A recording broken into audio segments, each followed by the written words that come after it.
and welcome to another episode of Okay Now What. We have a special guest host today, Orlando Arias Pulido. Hey, someone has the same last name as me. And you have all the others. We have Elizabeth, Thomas, Jason, and me, Greg. So let's get on with today's show. Okay. Let me just prepare myself for this, okay? So earlier this week, Bernie Sanders was going to force a vote on adding the $15 minimum wage to the COVID relief bill. Now, the Senate held a vote to add that amendment, and with a vote of 58 to 42, they voted against it. That's a weird number, 58. Well, 7 Democrats and 1 independent voted against adding that to the bill. And let me just show you who they are. So, these lovely people decided that you don't deserve a living wage, especially in a pandemic. And if Cinema, Tester, Coons, Mansion, Shahani? What? That's such a weird Shaheen. name. Shane? Okay. Shaheen. Shaheen? Oh. Hassan, Carper, and King. If any of these bitches are your senators, honey, get them out of office right now. But and then not just that, but we also had Kristen Sinema on the Senate floor going, nah. This is disgusting. She is obviously on board with the fact that people are working poverty wages, and she's okay with you working poverty wages during a pandemic. This is disgusting. Okay, Jason, go ahead and give me your thoughts on this. I am pretty stunned at this today, and well, I've got a lot of stuff. I got a lot of stuff to say about it. You know, Chris Coons, one of the people who voted no here. I actually went out to Delaware back in September, and I canvassed for on behalf of Brand New Congress. They asked me to bring a team out to Delaware, and we canvassed for Jessica Rain, who was running against Chris Coons. But that wasn't happening. I mean, it doesn't make sense in Delaware. It's a solidly blue state. It's not like they're ever going to lose an election. And one of the things that really comes out of this for me is that the next time the Democratic Party asks voters to get up off their asses with some urgency and to make some wins happen, because these seats are critical, and if we can, if we don't win these seats, then nothing good is going to happen. And for us to, following those Georgia wins, to get this out of the Democratic Party, it is just I'm almost beyond words. I don't know what is going on with this party right now. It is stunning to me. And I was looking up Kristen Sinema. She used to be a spokesperson for the Green Party, if you can believe that. Yeah. She's got a master's in social work. Yeah, she's got a master's in social work. She's been a college professor. I can't believe that is her. Such a flippant, disrespectful. Money corrupts. She didn't drink the Kool-Aid. She chugged it. Woo. So I don't know. I mean, today has been a rough day for me. But here's the other thing I do want to say, and I say this as a candidate for Congress myself. I'm running in Washington 2nd Congressional District.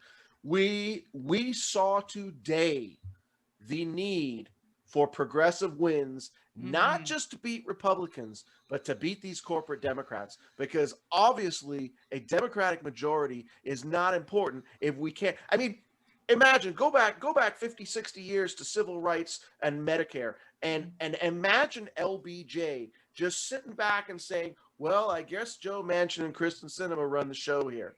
No, LBJ leaned on people, right?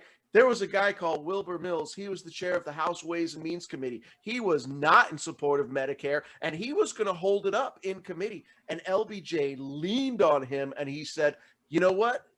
You can either do the right thing for this country. You can have your name. Everybody says, hey, everybody's going to know Wilbur Mills. Of course, we don't. But, you can either do that, or, you're going to be the guy who prevented people getting the help that they need. Mhm. And he relented, and we got Medicare for all. And here we have Biden, and I'm sorry, I'm just so frustrated. No, and here we have keep Biden going. doing absolutely nothing to reach out to these Democrats and saying, you need to get on board with our agenda. And the reason is Biden doesn't want you to have $15. Yeah. I can't think of any other reason. Nothing will Yep. fundamentally change. I'm done. Yeah. Elizabeth, go ahead. Sorry.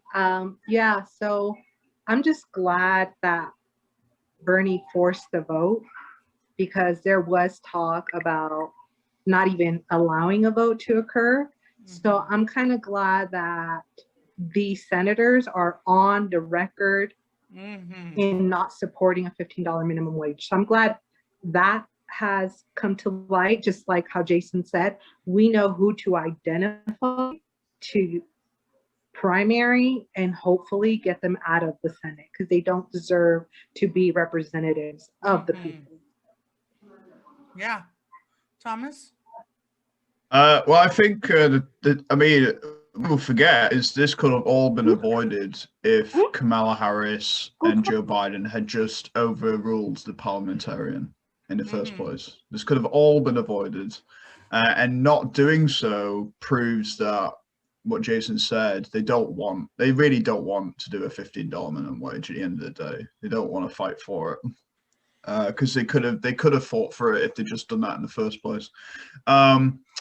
And I think the other issue is people like Kristen Sinema. I mean, they're all every single one of these people who voted it down are all millionaires. Every single one of them. Yeah. Right? And they obviously are so out of touch. Just to put it in perspective, Sinema's state, under 839,000 people earn under $15 an hour in her state, right? Alone. And if you look at the numbers, in fact, I'll get them up now. But if you look at 2019, and you see the amount of people, or the sort of ratio of people who generally earn less than $15 an hour, 50% of people who earn less than $15 an hour are Hispanic women. 40% of people who earn less than $15 an hour are Black women. And I just want to point to something that came out after all this with the cinema's, reaction of doing the thumbs down thing. Yeah. Right? Her spokesperson said it's sexist to comment on a female politician's body language or physical demeanor when a Huffington Post inquired about her thumbs down vote on a minimum wage, right? And so I point to this because what this is inevitable. Identity politics will be used to protect these people from working against actually helping the very people. Like her actions not only hurt women, but hurt women of color, like minorities, Hispanics. And for her to use identity politics in this way is absolutely disgusting. She tried playing the woman card on something that literally hurts women. Yeah. Wow. Orlando, please give me your thoughts. Yeah, I think I knew already Manchin and Cinema were gonna vote no, because they're establishment. They're not for the people. They put profits over people. And back it was back in 2007 where the minimum wage was just raised to $7. These people earn $85 an hour, giving a thumbs down to a minimum wage, while there's people who are getting evicted because they can't have a $15 minimum wage. While the rent is going up every single year because of gentrification, the minimum wage is still staying the same. It's still staying the same. Yeah. Yeah. And we need to get these establishment Dems out of office as soon as possible. We need to establish people. We need to put people into office who are for the people, not for their own self. Yeah. I read something. Yeah. Go ahead. and I read something on Now This where like 3 out of 4 voters want a $15 minimum wage. Yeah. Yes. Yeah. It's 80%. bipartisan. 80% of Democrats, Yeah. over 80% of Democrats want a $15 minimum wage. So And who really- are you catering to here? Like And who really- like Mhm. sorry, go on, Elizabeth. No, and just like we're in California, right? Mhm. Like we need a $20 minimum wage. Like Yes. Well, we're supposed to have Yes. $25 minimum wage right now. yeah. Profits, if wages were supposed to increase as they should have been with inflation, we would all be making $25 minimum wage.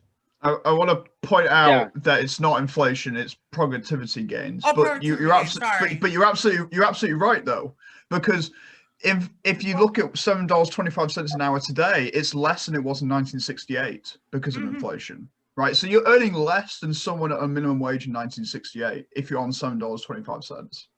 In fact, the correct number would be $12 an hour if it was with inflation, right? But that means to say that you only deserve $12 an hour is suggesting you only deserve a wage that is comparable to a 1968 minimum wage income earner. Yeah. Wow. And so you're suggesting that we should just stay the same. You know, someone who's doing a paper round in 1968, you deserve that wage forever. You don't Wow. deserve anything better, and that's what they're suggesting here. I never thought of it that way. Yeah. That is so Yeah, crazy. And also, like, the 2020 election, there was a ballot initiative in Florida to raise the minimum wage, to raise the state minimum wage, and they passed it. So I don't know why. It's Marco Rubio and Oh, Tim it's DeSantis? no, that's the governor. I meant the senators. Marco Senator. Rubio and Jason, we can't hear you, honey. it's Marco Rubio. I believe and- it's Rick Scott. Rick Scott. Yeah. That's it, yeah. If majority of Florida voters voted to raise the minimum wage, how come they didn't vote to raise the minimum wage federally? Yes. Well, and in Yes. Arizona, where Cinema is from, I think their minimum wage is already 13 and a quarter. You know, so she may not feel such a backlash from the Arizona voters in Mhm. terms of, you know, and also is able to make this vote because they already actually have a fairly high minimum wage. But I wanted to point out before we move on, this is the third week in a row, if memory serves correctly, where we have gone to ourselves. Does the Democratic Party want to lose the 2022 congressional elections? You Looks know, like and it. It does. I anticipate week after week after week saying to myself, they want to lose. I don't know why they're voting like this. It's like they want to lose in 22. I can't understand it. Not an iota. I can't. Honestly, if they were going to do this bullshit, they might as well just have let Trump stay for another term. Yeah. It's like I'm saying Democrat- that. And that's Oh, that's no, really bad. absolutely not. No, I'm good. I A know, little but too that's far. really bad. The fact that I'm saying that. That just Yeah. goes how bad the Democrats are being right now.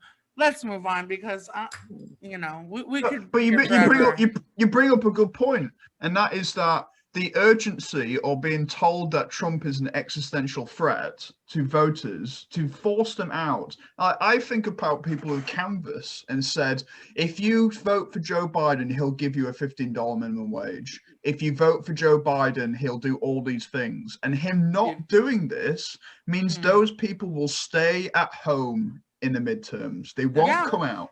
I would feel ashamed.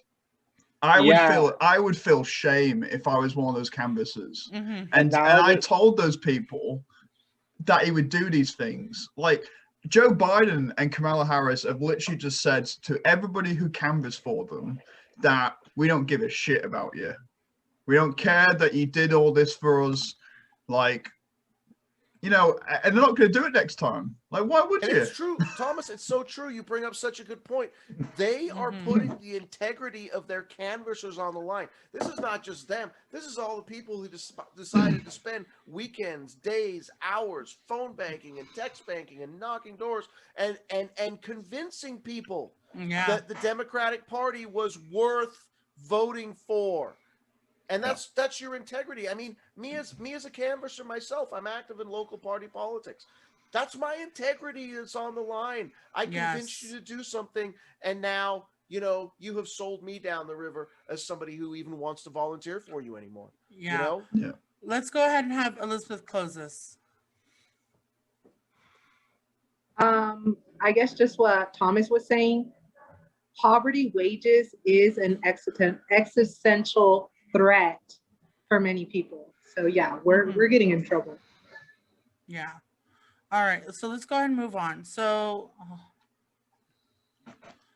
all right. So Seth Harris, which is Biden's top labor advisor, was quietly hired for that position in the White House on Tuesday. Now, Harris was President Obama's former acting and deputy secretary of labor. But he's also been known for something else, which is laying the groundwork for gig companies like Uber to undermine workers' rights. Yeah, so Seth Harris laid the critical groundwork for Prop 22, which was a California ballot initiative that allowed gig companies to escape classifying their workers as employees, which also allowed them to not guarantee them a living wage. It didn't. It let them not give them any like health benefits or any benefits at all, really. It's very sickening, and this goes for the entire cabinet, because people are always saying that this is the most diverse cabinet in American history. Look at all this diversity. Okay, but where's the substance? Where is the actually helping a normal everyday people? This person should not be allowed to be in charge of labor. This person is anti-working class. This person is anti just regular people. He is not for the people. He should not be near the White House. Orlando, go. I see you shaking your head. Go ahead and give me your thoughts. Yeah, I was a big supporter on 22 because I've done Uber with my dad, and like the way they just like mistreat the Uber drivers, like they withheld his money because he didn't do something right, because someone gave him a bad rating on Uber because he was driving too slow. And so another thing is that half of the money that the drive costs only goes to, like, not even half, like most of it goes back to the company, and like only a part goes back to like the person driving. And also they don't pay for health benefits, they don't pay for gas. Like people want to join these rideshare app companies to get a job, a part-time job, but when the rideshare companies are not even offering them a quality job, So I'm pissed that we have an acting secretary of what did you say? He is Biden's top labor aid advisor. Yeah. Yeah, now we have an acting labor advisor who said yes on giving these big rideshare companies a big thumbs up on profits over people. Yeah, it's sickening. Thomas, you want to add anything? Well, I mean, a bit of history on Seth Harris. I mean, he worked for the Dentons, and what the Dentons, a bit like, what was the one that Pete Buttigieg worked for? McKinsey? Same sort of thing, where he literally basically lobbied the government, so that was his job, to do a bit of union busting. I mean, that was his whole background. And so, I mean, this has been part of the course of the Biden administration. They say one thing publicly, and then behind closed doors, they hire people like Seth Harris to actually gut workers' rights. And that's what Prop 22 did. I mean, to put it in perspective, right? With Prop 22, the moment it passed, Vaughn's and Albertsons stores in California laid off every single one of their full-time union delivery drivers, right? The moment it passed. Every single delivery driver. and they changed them to contractual workers. So when I say that it doesn't matter if we raise the minimum wage, if they just shift traditional employment, what you would consider full-time employed, traditional employed people, to contractual gig work, there's ways of getting around just paying out the minimum wage, which is what's happening with Prop 22. So there's shifting whole entire segments of the market and the economy into this contractual gig work because they have the power to do so now. And to think that Prop 22 won't go nationwide, of course it's going to go nationwide. It was so successful. Yeah. It was so successful at disenfranchising large swaths of employed people. And so I mean, I'm sorry, but I'm just not surprised. I mean, Mina Harris, she was also part of the Uber's board. Well, I don't know if she was in Uber, and she's related to Kamala Harris. So this goes way deeper than just appointments. Like the whole administration is like in cohorts with gig companies. That's disgusting. It's Oh, it frustrates me. Jason, well, you had your little pretty kitty playing around with you right now. I was playing with the cat. Go ahead and share something. Well, I mean, I think Thomas has said a lot about this particular pick, but I think we have seen from the start that we have not had progressive cabinet picks, that we have had industry people being put in cabinet slots. It is the same as the Obama administration, and so we can expect the advice that Biden will be getting will be advice from industry. It will not be advice that is beneficial to the working class. It will not be advice that is beneficial to marginalized communities, people who need assistance from our government. I come back to my expectations for the future of this administration are so low right now. Yeah. They're just, I wanted to have, we were told, and I work in local Democratic Party politics, and people get on me all the time because I'm a naysayer. I'm watch what's happening here. Watch what's happening. And people are like, oh no, we have to trust Joe Biden. We just have to trust Joe Biden. And here we are on so many fronts already, where the things that I had said months and months and months ago and continue to say leading up to this, keep your eye on the ball, see what's happening here. They're coming to fruition. And all I am left to wonder is, how does this turn out in 2022? How does the Democratic Party hold on to power with these the cabinet picks that they're making and the results of those cabinet policies on the average American? It's going to be disastrous. And I'm sad about it. I really, I was a Bernie guy. I think we were all Bernie people here probably, but in the face of this is what we have to deal with, you have to go into it optimistic, right? You have to be like, all right, let's just get the best that we can. And it just feels like we're kicked in the teeth at every turn. So yeah. That's not at all constructive. That's just purely emotion right there. Yeah, I just want to point out. Oh, go ahead. Sorry, quickly. I just want to point out Seth Harris was acting Labor Secretary under Obama. So this is a continuation from the Obama period.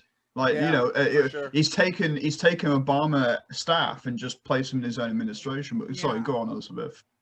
Elizabeth, give us your 2 cents. I was campaigning out there this past election for no on Prop 22, just because I knew that California is a leader in updating kind of like the federal policy. So I think this is a huge indicator of where the country is going to head next, which is undermining workers' right by letting these corporations hire contract work. And maybe somebody can help me with this, but I believe that if companies or corporations no longer have to have that direct employee, they get to not pay like Social Security or like certain taxes no longer apply to them, It's a difference. which is going. It's a difference between being an employee or a contractor. You're absolutely right. There is that difference. So they want people to sign. They want people to sign up as contractors. It's going to hurt other ways that the federal government collects taxes. And like Thomas was saying, it's just so weird because Joe Biden not too long ago said that he supported the Amazon workers unionizing, but then he appoints somebody like this, and it's kind of like you're doing the political theater, but you're not backing it with the correct policy. Yeah. I agree with you, Elizabeth. Oh. No, go ahead. Sorry. Go. I was just about to go to you. Yeah, I agree with you, Elizabeth. How like Joe Biden says, yes, let's support Amazon union workers, and then he just turns around and says, okay, let's not support them. You know, it's like just political theater. He's two-faced. Like, has Biden said anything? Has he said anything at all in support of the Amazon workers who are trying to unionize in Alabama? I don't think he has.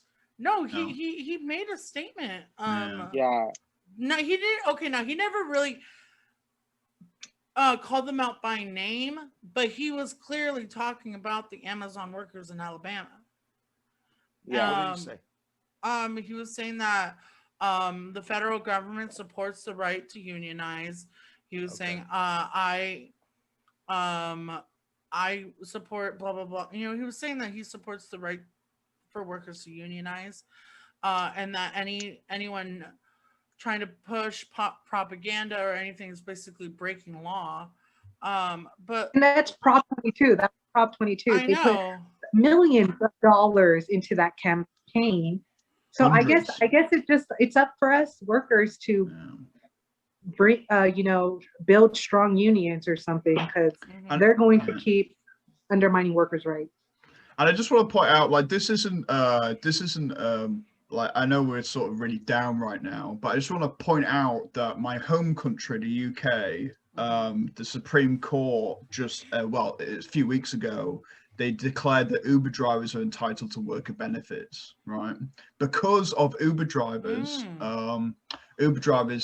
literally took Uber to court, and they had done for about 4 years. It took 4 years to do it, but they declared. So it is possible, right? You can, and we can do this, but it's going to require a lot of pressure, especially. And I think we need to, obviously, the federal, as far as I'm concerned, the federal government is a little bit of a lost cause. If we try and do it federally, it's going to be a lost cause. If we try and do it state by state, I think we'll have a better chance of combating this. Yeah. All right. Let's go ahead and move on to our next story, where Trump gave a speech at Cpac, saying that he might run again in 2024. But let's go ahead and look at that.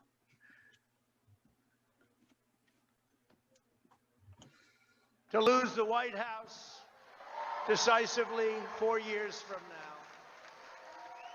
Actually, as you know, they just lost the White House, but it's one of those things. But who knows? Who knows? I may even decide to beat them for a third time, okay? For a third time. So there you have it. Well, first he goes on still that he thinks he won. I don't know if he thinks he won or he's just trying to pull this false narrative, whatnot. Elizabeth, do you think he won? Do you think he still won? Like, do you think he won? Like, I mean, do you think he thinks that he won? There you go. Sorry, it's late, y'all. Oh yeah, he's a sociopath, of course. In his little Trump world, he won, and he needs to come out and tell us that he's gonna save America, when it's like, we don't need you. We need you to just go away. For some reason, you were acquitted, everybody's mad about it. It's not okay that he got away with the crimes and the corruptions that he did. And And it's just like, just go away. Go ahead, Thomas. I was going to say, I don't know if you've seen the numbers with the election, but it was razor thin. Like I can't remember the exact number, but I think it was like 20,000 votes or 40,000 votes literally swung the election, right? In terms of like, obviously Biden had like millions more votes, but I'm saying in terms of, Electoral college wins. Electoral college, right? yeah. Yeah. And so if Trump had literally just come out and supported mail-in voting towards the end, he probably would have won, right? Which is scary, really scary. And I think the problem is that you see what Biden's doing right now, and you got to wonder, like, it's gonna be a mauling. It's gonna be an absolute mauling if he decides to run. And I don't know, man. It's just comic. It's just clownery. It's so comical. Yeah, it's fucking ridiculous. Orlando, go ahead. Yeah, it's just ridiculous. I'm like, how he's just like saying, okay, I won. It's like saying, like, all those like thousands of lies he has said like the past 4 years when he was the president, and like he's saying, okay, so we're gonna win for a third time. And I'm like, how if you only can win 2 times? So it's like his rhetoric is like stupid, and like he's like saying a third time, so you're gonna win for a third term. It's just so like literally. And like apparently like there was like a news article where like 50%, like 51% of Republicans would leave the Republican Party and join the Trump Party. I mean, it's a good thing because that means like Democrats will like, if Democrats stay in the Democratic Party, they'll most likely win. Yeah, they would just the be election. splitting the vote. Yeah, it would be like if it was like Kamala, Pence, and Trump running an all-in-one election, Kamala would win easily because like they're splitting the vote 3 ways. Yeah, that's a good point. Jason, do you really think he'll run in 2024? You know what? I couldn't even possibly predict, but I'll tell you what, he's a showman and he's playing to his base as he usually does. You know, I don't know how serious he is. I don't believe he actually thinks he won the election. I think he has created a narrative that I feel like he is compelled to stick with, you know, for his branding purposes. I mean, that's really what this is. I mean, he is you know, he's marketing himself. Mm-hmm. He's just continuing to market himself. I wish he'd go away, you know. But you know, I hope our media, I hope our corporate media. I mean, the thing that gave Trump the edge in 2016 over Hillary Clinton was the fact that the corporate media loved his shtick, and they gave him somewhere in the neighborhood of 243 speaking minutes for every minute that Bernie Sanders got on TV. I don't know what the range. I mean, it was some monumental upplay of Trump and downplay of Bernie and Hillary was somewhere, but the corporate media loves him. You know, that's what he's playing to. He's got a base out there. He really doesn't care what anybody else thinks. Maybe he'll make a run for it. I think it'll be disastrous to the Republican Party if he does.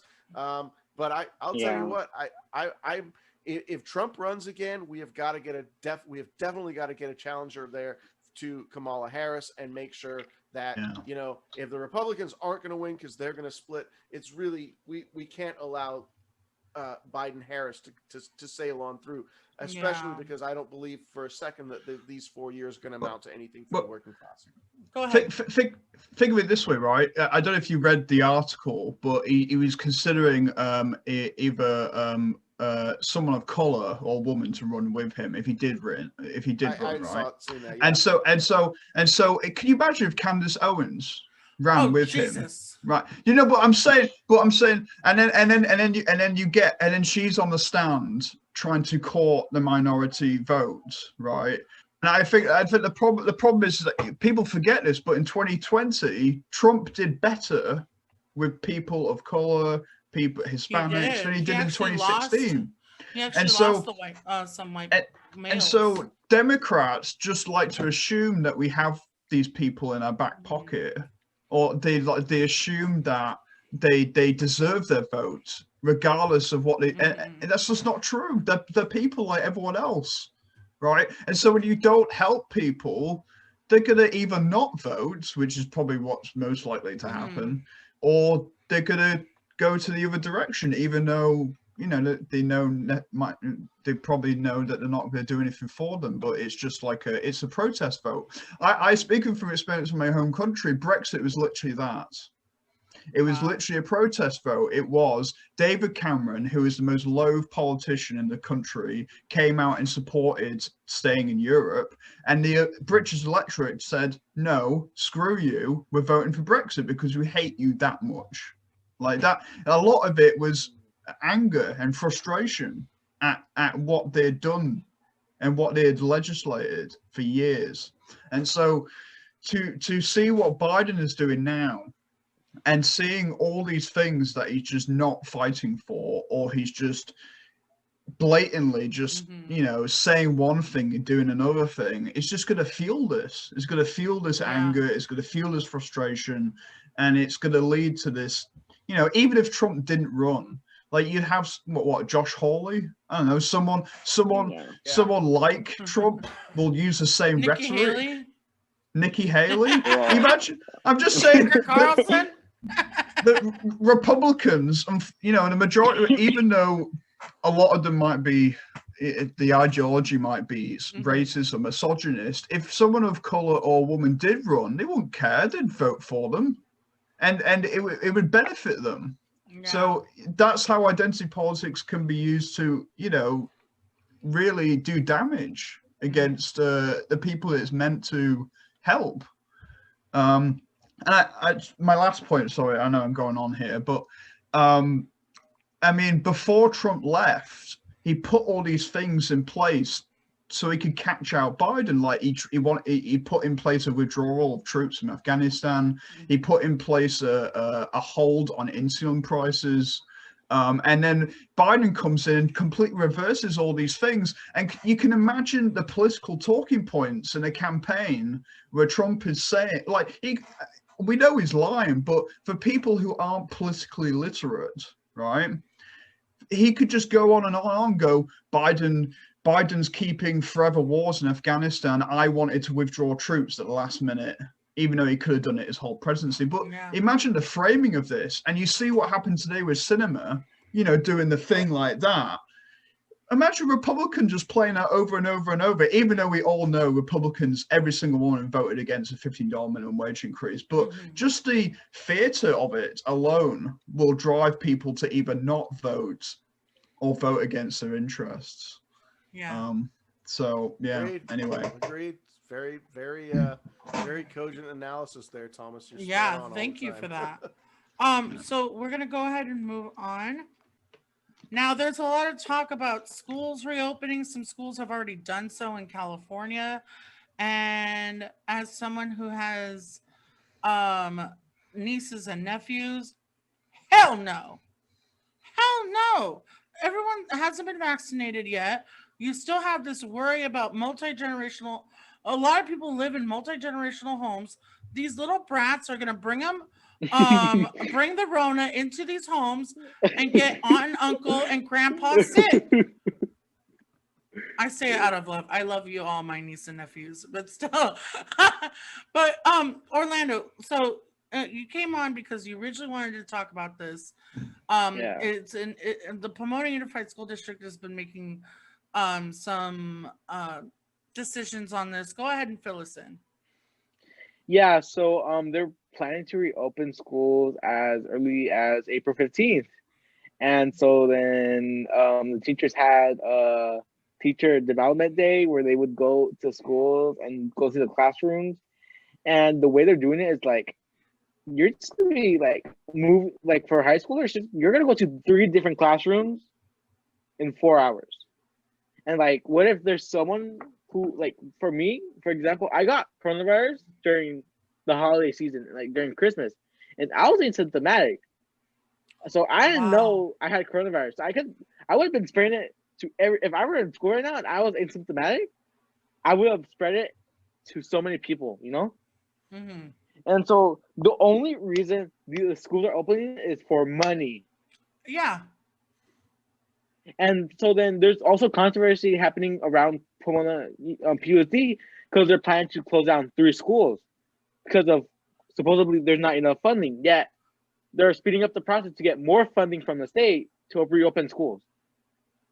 So I don't get the bullshit Wow.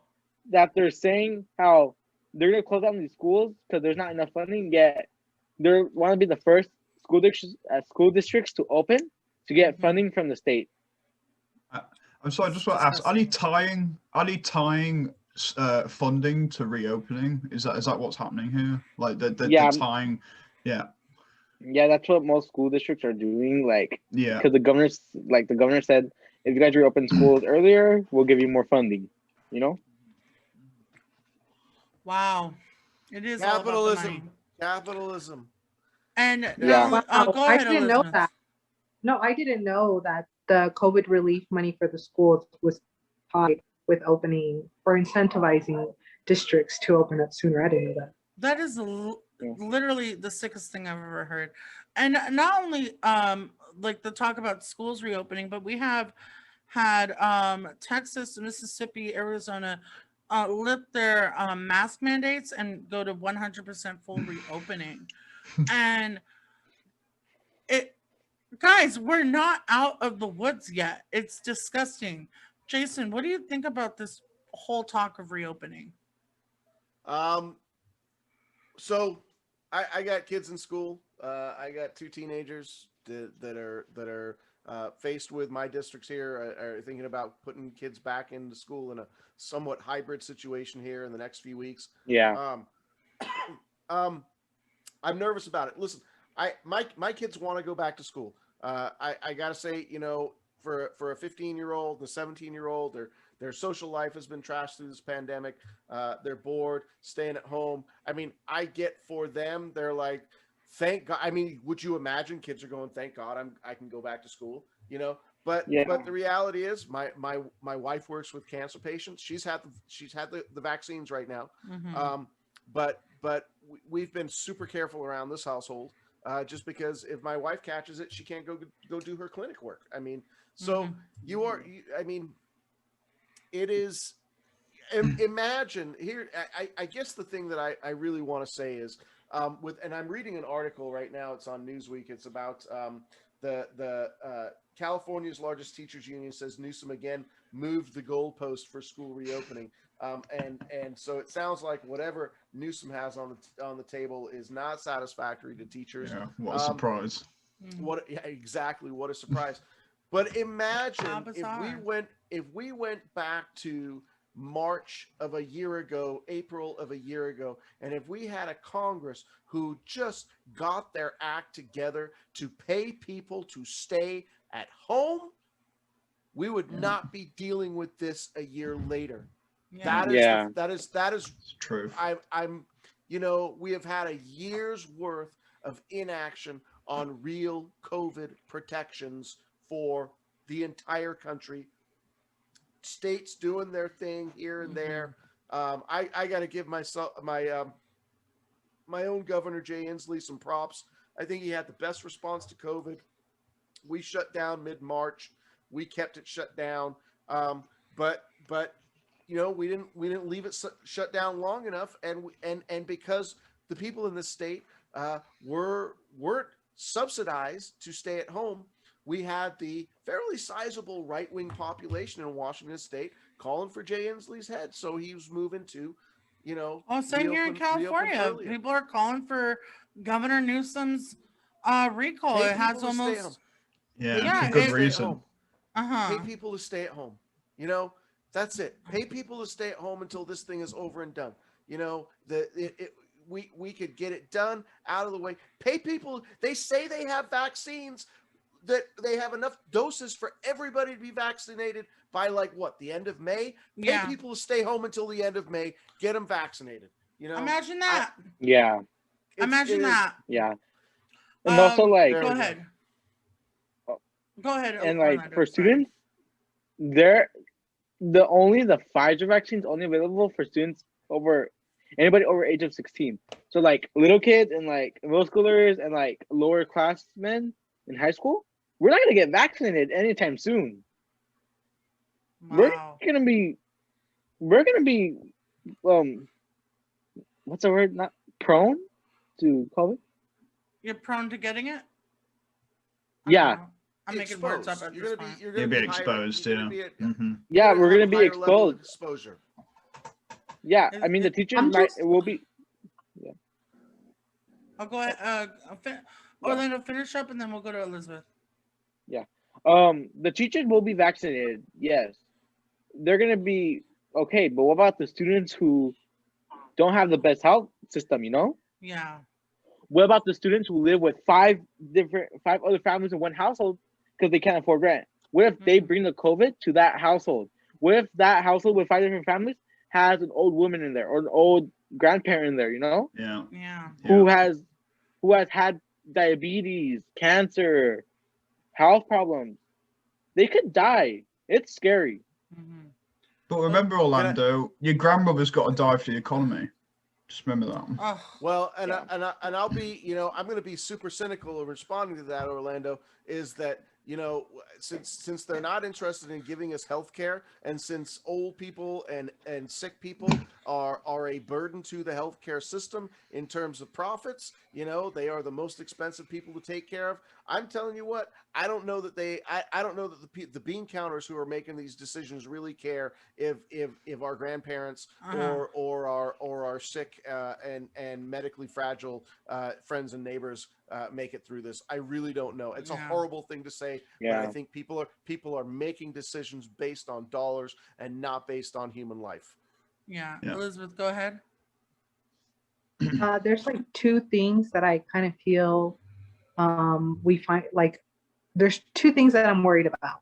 So I understand that low income communities have been forced to be frontline workers and they kind of rely on that child care that schools provide for parents. So I understand their kind of like need for schools to reopen. But then I also heard that Pasadena School District was thinking of opening too. And it's just like interesting to see the different class dynamics because when Pasadena started talking about it, like parents who are engineers started like Zoom meetings and teach-ins, and they were like, how are we going to ventilate our classrooms and what are the precautions we're going to take so adults that are with these children don't get coronavirus. Another thing that I worry about, I'm just thinking, I know COVID-19 is real.